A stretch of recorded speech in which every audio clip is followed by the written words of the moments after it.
আপন আপন বলিস কারে, কেউ তো আপন হয় না। আপন আপন বলিস কারে, কেউ তো আপন হয় না। স্বার্থ ছাড়া এই বনে আপন তো কেউ রয় না।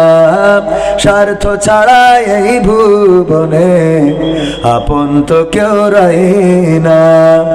আপন আপন বলিস কারে, কেউ তো আপন হয় না।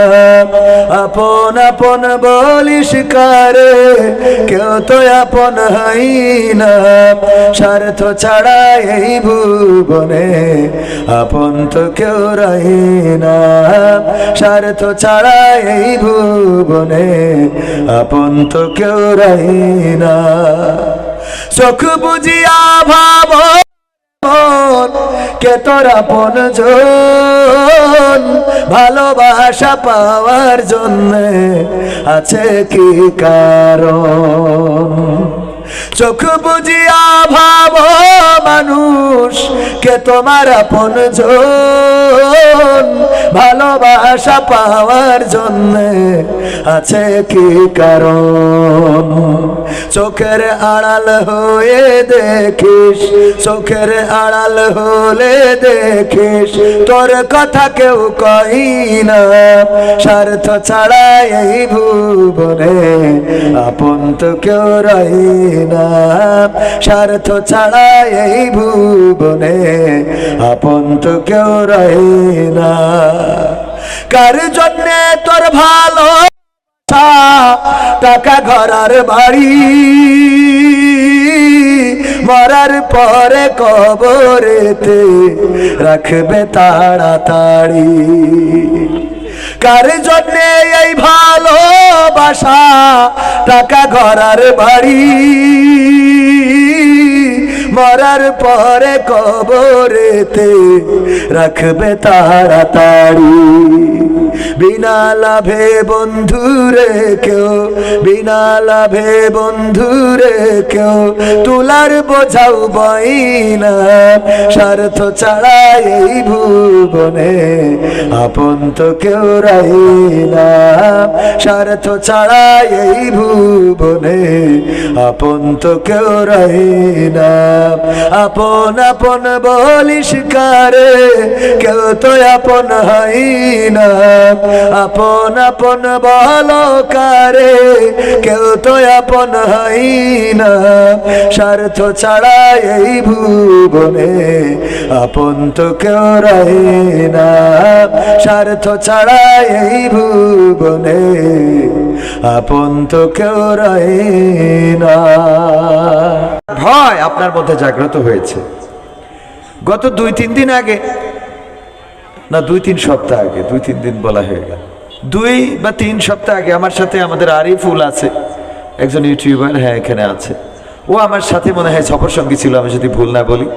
কুমিল্লা থেকে আসার পথে দাউদকান্দির যে টোল, ওই টোলে আসার পরে আমরা কিছু বাদাম, কিছু চাল ভাজা ক্রয় করলাম। 50 টাকা দিয়েছি, ও 5টা দিয়েছে। আমরা চলে আসছি, উনি ওই বাদাম বিক্রেতা বা চাউল ভাজা বিক্রেতা দৌড় দিয়েছে আমাদের পিছন দিয়ে। দৌড়ে এসে বললো যে স্যার আর কি নেবেন?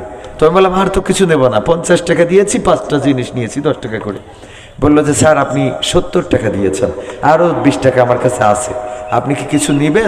এই বাদাম বিক্রেতা, চাউল ভাজা বিক্রেতা সে কি করেছে, দৌড়ে এসেছে। 20 টাকা আমাদের কাছে তেমন কিছু না, এই মানুষটার কাছে 20 টাকা মানে কিন্তু অনেক কিছু, কারণ 10 টাকার করে প্রোডাক্ট বিক্রি করে।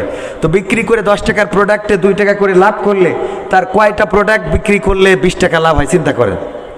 সেই মানুষটাও আল্লাহর ভয়ে ভীত যে ভাই 20 টাকা 50 টাকার জায়গায় 70 টাকা মানে 10 টাকা 20 টাকার নোট দিয়ে ফেলেছে, তো ওখানে 70 টাকা চলে গেছে।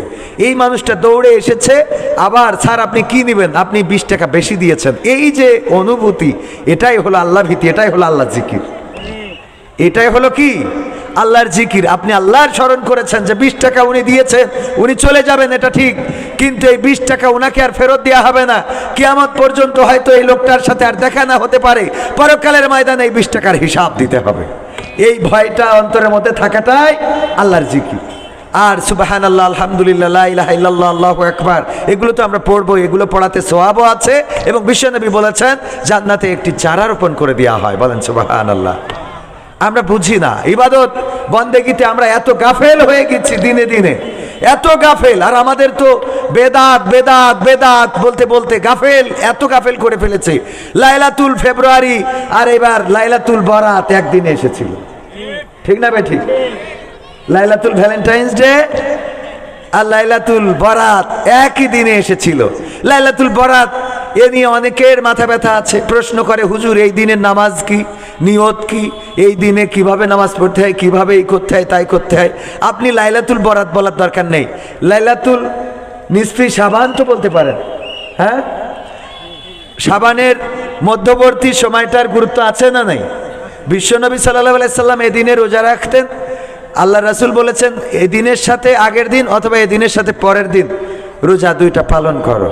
তো এইটা নিয়ে হাদিস নাই, এইটা নিয়ে মাথা ব্যথা নাই, এটা করে কেন, এটা নিয়ে মাথা ব্যথা। কিন্তু লাইলাতুল ফেব্রুয়ারি পালন হয়ে গেল, গদখালিতে জ্যাম পড়ে গেল, ফুলের দোকানগুলো সাবার হয়ে গেল, ফুল বাগানগুলো ভরে গেল, কপত কপতি দিয়ে গদখালি রঞ্জিত হয়ে গেল, হলুদ শাড়িতে মুখরিত হলো, লিপস্টিক মাখিয়ে আমাদের তরুণ তরুণীরা তারা তাদের ঠোঁটগুলো প্রদর্শন করালো।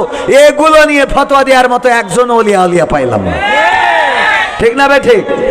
এইগুলো নিয়ে ফতোয়া নাই, এইগুলো নিয়ে কোনোদিন মাথা ব্যথা নাই। ওর মাথা ব্যথা লাইলাতুল বরাতে কেন নামাজ পড়ে। আমি কই বেদাত হইলেও পড়বেন। কেন পড়বেন? কারণ যেই সমাজে লাইলাতুল ফেব্রুয়ারি আছে, লাইলাতুল ফেব্রুয়ারি না করে যারা লাইলাতুল বরাত করে, ইবাদতের দরকার নেই, আমলে সলেহ হিসেবে আল্লাহ কবুল করবেন। সব কিছু তো ইবাদত না, সব কিছুতে ইবাদত করার তো দরকার নেই, কিছু আমলে সলেহ তো করার দরকার আছে। কথা কয় না। আমলে সলেহটা বোঝেন কিনা? বাজারে গিয়েছেন, একজন দোকানদার দুইটা পেঁপে নিয়ে বসে আছে।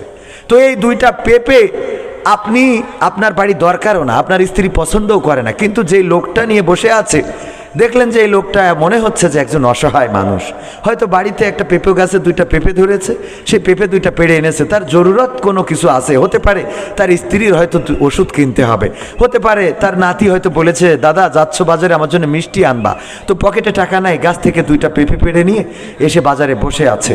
আপনি হৃদয়ের চোখ দিয়ে দেখলেন, কি দিয়ে? হৃদয়ের চোখ দিয়ে এই দুইটা পেঁপের মধ্যে হয়তো কোনো স্বপ্ন বোনা আছে, এরকম থাকে না ভাই? বাড়ির গাছে কয়টা পেয়ারা হয়েছে, এই পেয়ারাগুলো, কারণ আজকের এই দিন আগামী বছর ঘুরে আমাদের জীবনে আসবে তার কোনো নিশ্চয়তা আছে? বলেন, তার কোনো নিশ্চয়তা নাই। সুতরাং যে সময়টুকু এখানে ব্যয় করবেন ওই সময়টুকু আল্লাহ রাব্বুল আলামিন আপনার আমলে, নেক আমলের খাতায় তুলে নেবেন। হতে পারে এটা আল্লাহ রাব্বুল আলামিন আপনার নাজাতের ওসিলা করে দিতে পারেন। বলেন সুবহানাল্লাহ। ভাইরা আমার, তো যেই কথা বলছিলাম, আপনি অন্তরের চোখ দিয়ে দেখলেন যে এই পেঁপেটা যদি আমি কিনি তাইলে হতে পারে তার স্ত্রীর হয়তো ওষুধের টাকা নাই, আসার সময় বলেছে এই পেঁপে দুইটা দেখো তো বিক্রি করে যদি পারো আমার ওষুধ নিয়ে আসো, হয়তো নাতি বলেছে আমার জন্য একটু মিষ্টি নিয়ে আসো, হয়তো অন্য কেউ কিছু বলেছে, এরকম কিছু থাকতে পারে। এই হৃদয়ের চোখ দিয়ে দেখে আপনার প্রয়োজন নাই, তারপরে ওই পেঁপে দুইটা কিনলেন, আপনি যে কিনলেন এতে সওয়াব দিয়ে দিবেন কে? তো এইটা কিয়ামত পর্যন্ত হাদিসে খুঁজে পাবেন যে পেঁপে কিনলে সওয়াব আছে? কথা কয় না। হাদিসে আছে না কুরআনে আছে? তো আমলে সলেহ বলে তো কিছু কাজ আছে, কথা কয় না। আমলে সলেহ বলে তো কিছু কাজ আছে। তো লাইলাতুল বরাতে আপনি নির্দিষ্ট করে ওই দিন নামাজ পড়তেই হবে এমন কোনো কথা না, তো নির্দিষ্ট করে যদি ভ্যালেন্টাইন পালন করে তাদের থেকে ভালো অন্তত ওই দিন এসে নামাজ পড়ুক, কথা কয় না। অনেকেই আমার কথার বিরুদ্ধে গেলেও আমার কোনো আপত্তি নাই। কারণ কি? কারণ এই শায়েখগুলো শয়তানের পথে চলাকে তারা খারাপ মনে করে না। আমি আজ পর্যন্ত দেখি নাই কিরাম বোর্ডের আড্ডায়, তাসের আড্ডায়, সিনেমার আড্ডায়, চায়ের আড্ডায় বসে রয়েছে তাদেরকে নামাজের জন্য ডেকেছেন, এটা দেখি নাই। তবে এটা দেখেছি নামাজে যখন গিয়েছে তাদের হাত কপালে বাইতে হবে না পিছনে বাইতে হবে না বুকি না নাবিতি, এইগুলো নিয়ে তর্ক করার শায়েখ আছে, ঠিক না ভাই?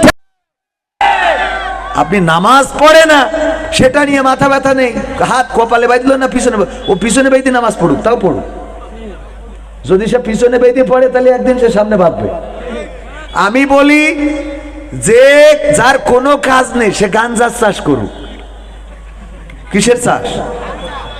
তাও তো সে একটা কাজের মধ্যে নিজেকে রাখলো যে গাঞ্জার চাষ করবে, ওর দিয়ে আমি একদিন ফুল চাষ করাতে পারবো। কথা কয় না? তাও তো একটা চাষ, সে তো একটা চাষ করে, একটা কাজ করে, তারে দিয়ে কি করা যাবে? ওমর রাদিয়াল্লাহু তাআলা আনহু মাথা কাটতে গেল কার? রাসূল সাল্লাল্লাহু আলাইহি সাল্লামের। এই ওমর যদি এত সাহসী না হইতো তাইলে পরবর্তীতে অর্ধ পৃথিবীর শাসক হইতে পারতেন না। সুতরাং রাসূলের বিরুদ্ধে করে আপত্তি নেই, তারে একদিন কনভার্ট করে আমরা আমাদের দলে নিয়ে আসবো।